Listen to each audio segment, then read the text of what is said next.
Hey guys, in this video I will show you how to keep QuickBooks Online in classic view. Alright, so let's begin with the video.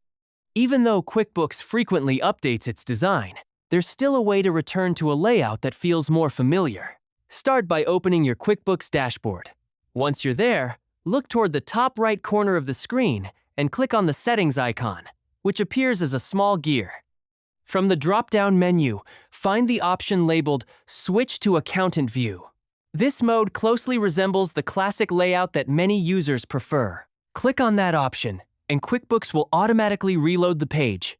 After it refreshes, you'll notice that the navigation and overall layout now reflect the older, more traditional style instead of the newer business view. With just a quick setting change, you can continue using QuickBooks Online in a layout that feels more like the classic version. And that's it. So that's basically how you can keep QuickBooks Online in classic view. So that's all for this video. See you in the next one. Thanks.